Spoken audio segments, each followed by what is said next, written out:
Okay? Am I aligned correctly? Good. All right, so today's Hayom Yom, 18 Teves.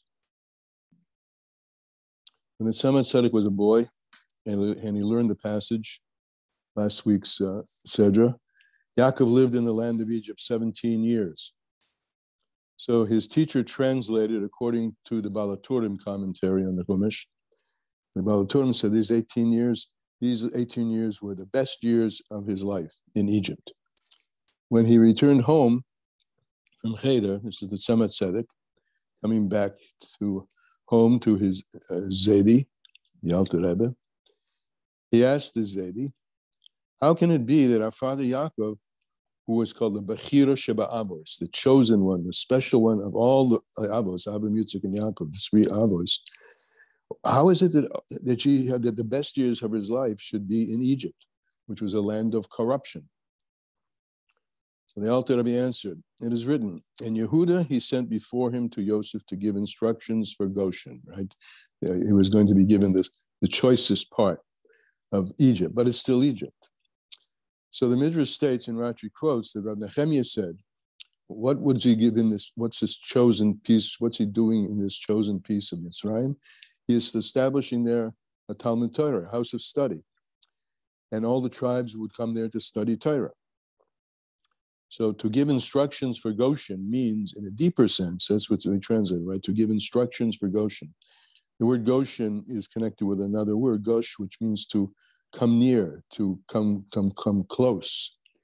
And so when in Egypt, this is he's not going to say this on the page, but this is what's lurking here in the background is the advantage of light which comes from darkness.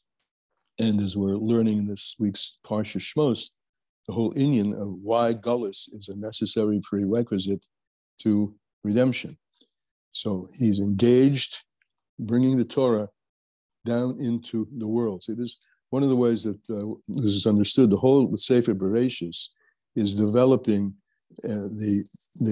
developing us to the point where when we come into Egypt, we become a people. We become forged as a nation there in Mitzrayim. And it says, who is like our God who can deliver one nation from within another nation? And so in Egypt, we become a nation. And this is where we first engage with the avoida of transforming darkness into light, which is why we were created. So that's another dimension in why these were the best years of his life, because the Torah was being dafka brought into Gullus to illuminate the Gullus. So just to finish off, when one learns Torah, one becomes closer to the Almighty. The relationship with the word Goshen and come closer. So when one learns Torah, one becomes closer to the Almighty, may he be blessed. So even in Egypt, it is true that he lived. And according to what I've said, which is also darshaned in Chassidus, not only he lived, but these were the best years, because this was the beginning of the engagement of the Jewish people in transforming darkness into light. As we will know, we'll learn how to do that ourselves, I guess. Tanya. Today's Tanya. Starting a new Perek Yud Gimel, 13. This edition, it's on page Yud Ches, opposite page 34. In this edition, it's on page 185. Okay. So, what do we learn so far? The tzaddik, zero stirrings of anything negative, right? That's a tzaddik sharadli. There may be stuff there, but it doesn't touch his consciousness at all. Tzaddik v'toivloi, he's also transformed that state of negativity into positive. He's transformed the darkness into light. Benoni, that little dark spot, does touch him.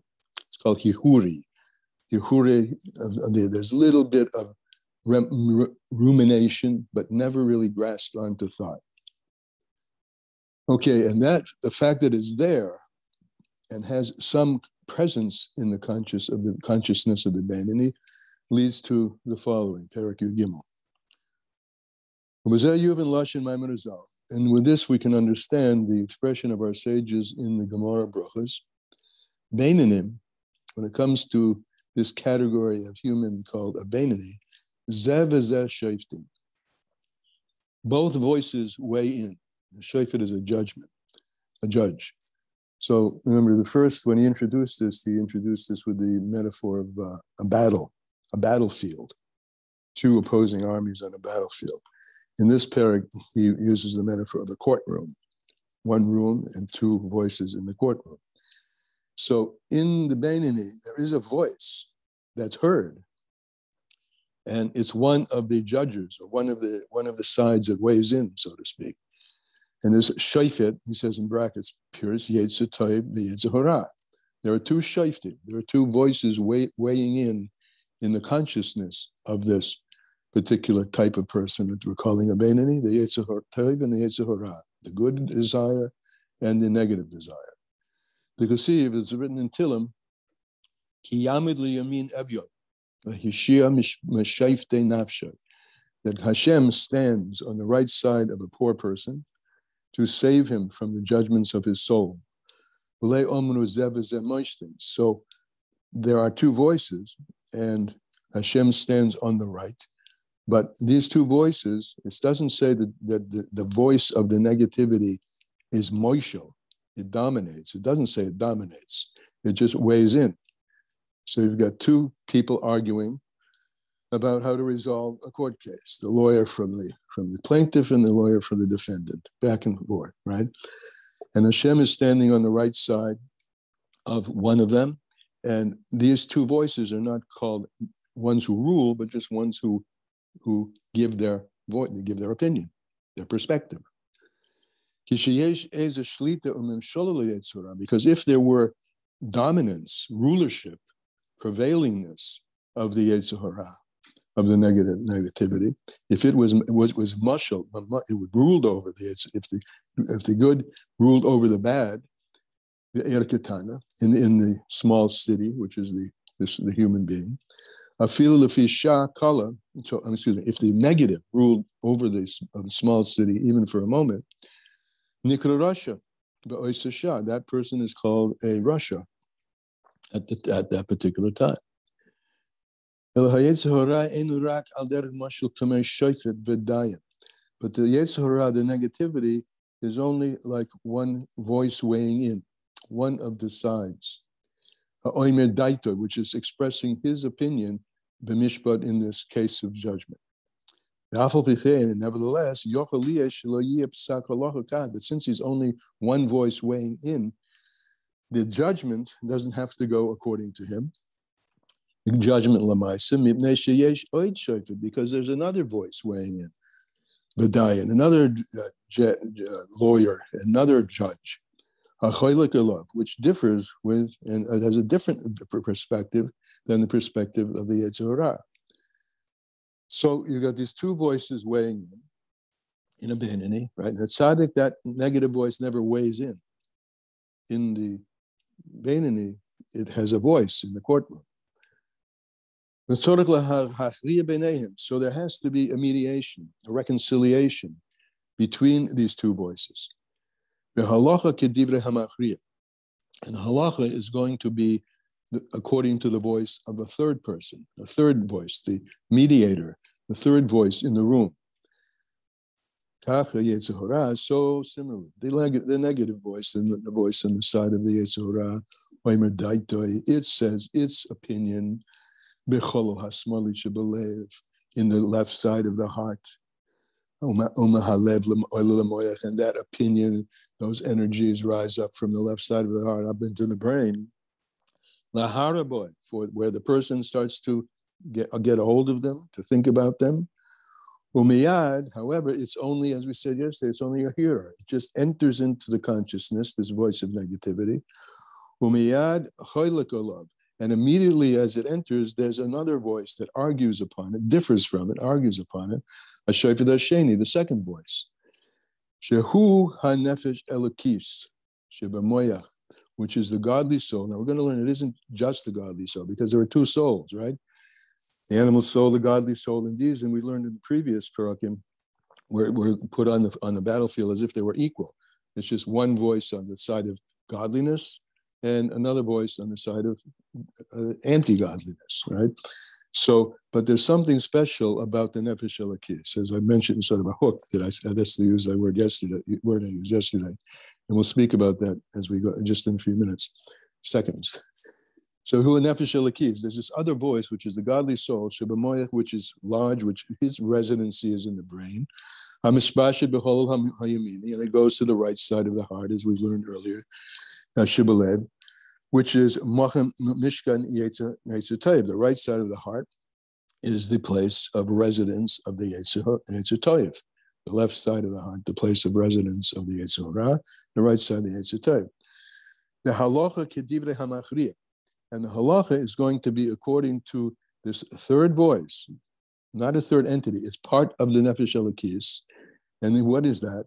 The third voice is the ability that the nefesh elokis has, as it is a chelek eleka mamish, to bring down the intercession of HaKadosh Baruch Hu, the Holy One, blessed be He, HaOizrei, who helps him. This is based on a pasuk. It says, one who comes to purify himself, they help him. So there's a hook that the Nefesh Elokis has into HaKadosh Baruch Hu. And that's HaKadosh Baruch Hu, Ezrei leHaYetzer Toiv. And that HaKadosh Baruch Hu, the Holy One, blessed be He, helps the Yetzer Toiv. As our sages have said in Gemara Kedushin, Il mole HaKadosh Baruch Hu Ezrei. If not that the Holy One, blessed be He, helps him, in Yochale, he won't be able to overcome the Yetzer Hara. And what is this hook? This HaKadosh Baruch Hu, what is it? It's the Ha'ora Shamer Hashem al Nefesh Elokis. It's a Ha'ora, a ray, a light, a blast of light, of the light of Hashem himself onto the Nefesh Elokis, al Sichlas HaChasil V'Yetzer Hara, which gives the advantage to the Nefesh Elokis to be rule over the foolishness of the Yetzer Hara, like the advantage of light which comes from darkness. Now, in other places is explained, and I'm just putting this out there to give you a little bit more mamashas, tangibility to this, with this little hook, which he called it the Or Hashem. The godly soul, remember, has two facets to it, which is the 5 parts of the soul divided into 2. The nefesh, ruach, and neshama. That's one side, one part of the nefesh elokis, and that's the part that's resident in our brain and in the right side of the heart, and influences us to be, influences us in a penimius way to be godly. But also there's Chai Yechida, and Chai Yechida are the transcendent levels of the soul, and especially the highest level of Chai and Yechida, which is Chochmah of the soul, has a window into the ayin, Chochmah me'ayin timatzah. So that's the hook. The hook is that the Nefesh Elokis has these 2 transcendent levels. Transcendent, it's a word, right? These all-encompassing. What it means is it touches and is able to bring down the ayin itself, the ineffable itself. And that's ineffability, that allness of Hashem, which is the Yud of the Shem Hashem, comes down and influences and helps out the Nefesh Elokis. That's a deeper explanation of what it means that Hashem helps. HaKadosh Baruch Hu. It's laden in the words. HaKadosh Baruch Hu. Kadosh means separate and moved. What are the parts of the soul which are separate and moved? That's the Chai and Yechida. And Baruch Hu is to come down. HaKadosh Baruch Hu is itself as a union of 2 opposites. The transcendent levels, HaKadosh, become Baruch, they become down and influence the Penimius. And that's the hook into HaKadosh Baruch Hu that the Nefesh Elokis has.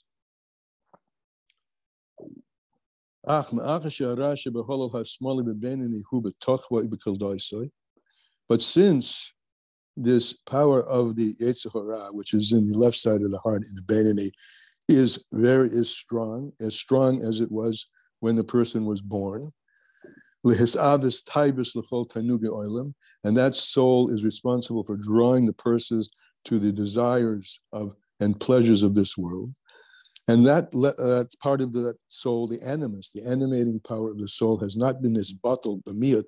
It's not nullified in its minority, like 1/60th of a piece of treif meat that falls into a kosher mixture is nullified. It's not nullified.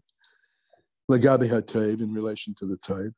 Neither is it, this is the forces of negativity, neither is it pushed away from its place as it is in a tzaddik at all. It's just that it doesn't have domination, and rulership, to rule over the limbs of the body. Because of this HaKadosh Baruch Hu, this HaKadosh, this transcendent level of the soul, the Chayin Yechid of the soul, which touches the ayin of Hashem himself, that helps out, stands on the right side of the poor person. The poor person is this poor Nefesh Elokis who's encased in the confines of the Nefesh Bahamas. But Oizra, and it becomes, and helps that, the Nefesh Elokis. Umeir Nefesh Elokis, and it says, this HaKadosh Baruch Hu, Meir shines to the Nefesh Elokis. So this is a diak that not always picked up. That's why I'm emphasizing it. It isn't the Nefesh Elokis that rules over the Nefesh Bahamas. Those are two equal men on the playing, people on the playing field. There's the hook, HaKadosh Baruch Hu, which helps him. It becomes an oizer, it becomes a help, and Meir Nefesh Elokis, and becomes something which shines to the Nefesh Elokis. And therefore, the person is called Kurasha, right? Because this negativity is still active. It says, remember, this is back to the beginning of Tzaddik, at the beginning of the Tanya. They give you an oath. Yehi Tzaddik, v'lo yehi Rasha. You should be a Tzaddik and not be a Rasha. The Tanya goes on, remember, page 1. Even if the whole world calls you a Tzaddik, you should hold yourself in your own eyes, Kurasha. Even if the whole world calls you a tzaddik, you should hold yourself in your eyes Rasha, but not that you are actually a Rasha. You really are and capable of being a Benoni. The Rasha is there. The evil is there in the heart, and the Benoni has a perpetual, moment-to-moment, day-by-day war to not hook himself or herself into that Ra, and the Benoni has, and to get that power not to do so, one has to hook in to the Israel, the HaKadosh Baruch Hu himself, and of course the answer for that is Torah, Avodah, Gemilas Hasoda, to practice every day those three things, the three pillars which keep the whole world up: Torah, learning, Avodah, prayer, and Gemilas Hasoda, and acts of mitzvahs.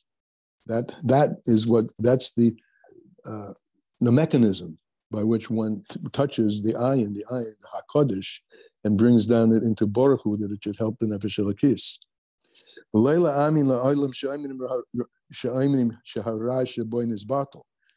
And don't think and don't believe for a moment that as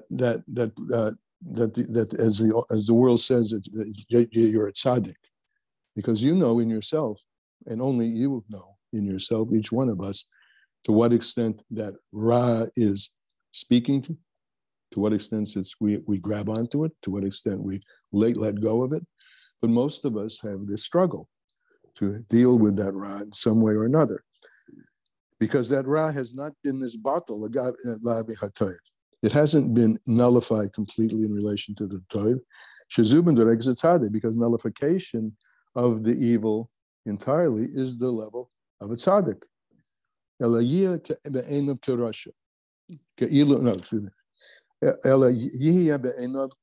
should be in your eyes. Recognize that the Ra is there, and recognize that it has great strength. The takaf, strength, the gvurasav, and great power, in the left side of the heart, just as it did when you were first born. When you were, remember, I also remember, the Alter Rebbe didn't introduce the godly soul until Perek Beis, because the first soul that enters the body is the animal soul. Then comes the godly soul after that. So the way you were born, and the way you were gestated and germinated and gestated, each of one of us, is with the animal, the power of the animal soul. And it hasn't been transformed. It hasn't gone away from a person at all. On the contrary, the animal soul and its Yetzer Hora, which is resident in the left side of the heart, is even stronger. The Hemshech Zman, over a period of time, as a person utilizes one's nefesh habahamis to engage in eating, bechila, b'shtia, and drinking, b'shar, and yoni olam hazeh, and all the other affairs of this world. So one has become kind of accustomed. That the so-called, quote, natural state, why I put it in quote, because the real natural state is the nefesh elokis, the chelak elokam emal. But our nature, right, just, the expression we've used many times from our sages, that hergel nasa sheni, that customary, hergel nasa teva shenis, the things that you're accustomed to become second nature. So initially, the animal not only is present, but it grows because we've been accustomed to eat, we've been accustomed to drinking, and those become the sort of natural ways of behaving. And so then in that respect, the Yetzer Hora and its animal soul have become the dominant forces. So not only have we born with it, but it's grown, and as a result of that, we have a battle to fight, a court case to settle with the Yetzer Hora. But thank God we have God. That's today's Tanya. So what? Thank God we have God.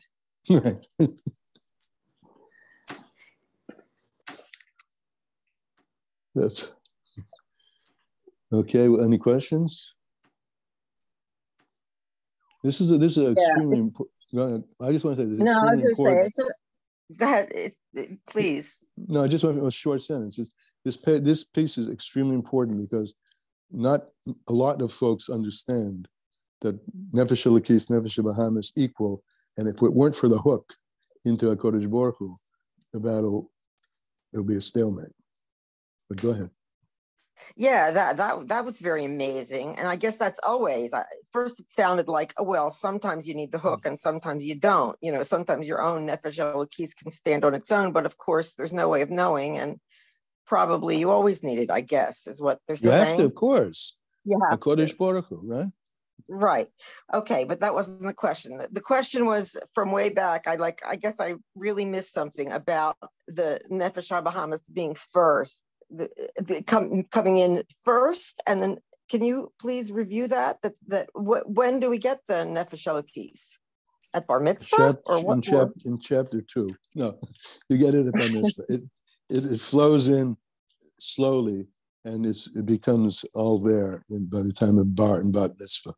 It would seem to me that your nefesh habahamis comes in at your bar mitzvah because of the hormonal changes. No, that's just a change in state or a change in strength.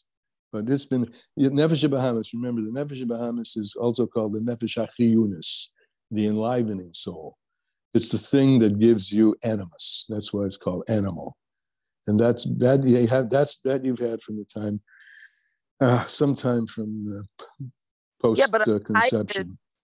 Our Teves don't start until puberty, and what's the purpose? Well, that's what he just told us, Rona. He just told us that the fact that wait a minute. I mean, just be clear that we just said that on the page, that not only was it there from birth, but as you grew and got older and older, it becomes stronger and stronger and stronger.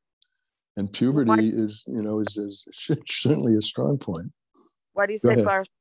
Why does the father say bar shepatrani at the bar mitzvah? It's like, I'm not responsible for this kid's averas anymore. That's correct, because now the kid has a complete entrance of the nefesh elokis to do battle with his nefesh, which is his Yetzer Hora.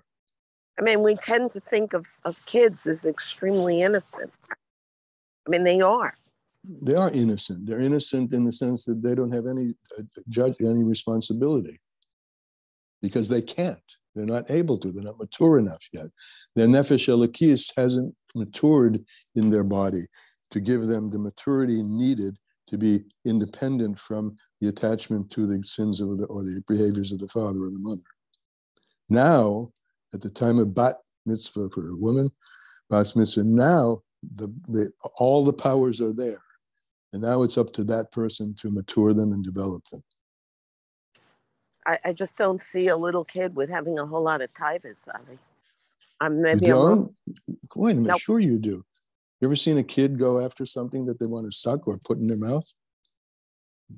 Ever seen a crawling baby? Where the parents said, no, don't eat that. Those are not the Teves you're used to thinking about. Correct. Right. But these are the Teves of a kid, It's of selfish. a baby. Right. It's self-centered. It's very self-centered. It wants, it grabs everything. Survival. And it puts everything in its mouth. Sure. Contrary-wise, puberty doesn't seem like the height of the Nefesh Elokis either. It's not the height. It's not the height. It's the beginning of the ability to take it to the heights. But it's also, this is important. The Nefesh of Bahamas has had 12 and a half, 13 years to strengthen itself, right? So at puberty is when it's flaring, right? At the same time, the Nefesh Elokis has completed its entry. And now the battle starts. Now it makes sense. Yeah. Okay. And quite a battle it is. All right. Anybody else? Let's hear from somebody else if we can. When nobody's really craving to speak. So okay. Go ahead, Rona. You have something to say? I guess it's when we hit puberty, then we have the opportunity to choose. Maybe that's what this is Not about. only opportunity, but we have the ability because the Nefesh Elokis is there. Sarah, go. I just wanted to add, I remember learning that even at the age of 12 or 13, I think up until the late teens or even the 20s, that the frontal lobe, which is very important for making decisions, is not fully developed. So the impulse, the impulse drive is strong for people that age, but they do still have the ability to choose. So it really is a difficult time. You sure it is. We all know that. I learned that during the time, like around 13 to 18 or so, teenagers, especially men, have the chemical component of their brain is quite similar to, elements of insane people. I mean, there's a lot of. Thank you very much. Thank you very much. As one of the only two men on the call. Not a teenager. Who knows? Okay. I have a bit of an anecdote. I don't know if I should be saying this. I was in Yerushalayim, and one of my grandsons, he was about 17 years old, and he was already learning in Torah Chaim. And I'm walking with him, and I was very close to him. And he says to me, "I'm having trouble steiging."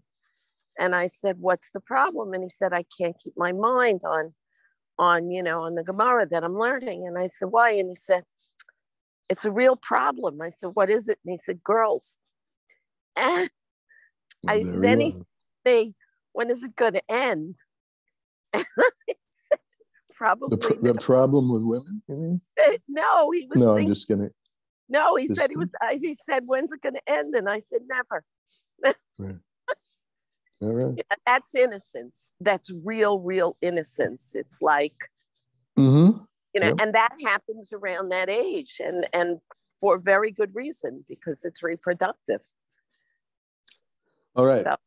Let's have some bechems from today's Tanya. So what? What did we learn that will help our day today?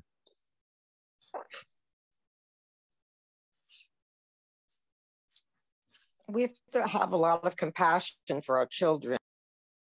And I think we ought to have a lot of compassion for ourselves. knowing that, you know, that we've been thrown into a situation which we didn't really want to go into in the first place. We were happy staying up on high, but we have been chosen by God to come down here below and fight this battle. And this is the hook that I've been calling. We've been given the tools to be successful if we will just ponder that and attach ourselves to that. We have the tools to make a choice, right? That's what it is. Not only the choice, we have the tools to be successful in the battle, to win the battle, to bring light out of the darkness. The choice we have all the time, and that choice can go either way. What's going to push that choice to the side of Kedusha and the side of fulfilling what God has created us for in the first place is our ability to cultivate the connection to the hook, to HaKadosh Baruch Hu, through our engagement in learning Torah, doing mitzvahs, and davening and contemplation. We have been given the responsibility and ability to do the work necessary to turn the world from Galus to Geula. We have it. Amen. So let's utilize it. Let's cultivate it. Next time, next moment, we have an opportunity. We have a choice to be made. You can make a choice how to react to the situation in a godly way or, God forbid, an ungodly way. So that's a bechein, and we'll end on that unless anyone else would like to offer something. I think it gives us strength to know that Hashem's on our side. You and bet that it does. Like gives us a push. Yeah, a push and a hand. He lifts us up. Right? He takes us out of the pit. He's the one who's going to take us out of Egypt ultimately. Moshe Rabbeinu is just the announcer and the helper. So, since we're learning about Egypt, remember that the whole Gullus is all about preparing ourselves for Geula, and know that we have the tools to crack open that Gullus and bring the light. All right, so we'll continue this discussion tomorrow, Mir Tashem. Okay? Yeah. Bye-bye.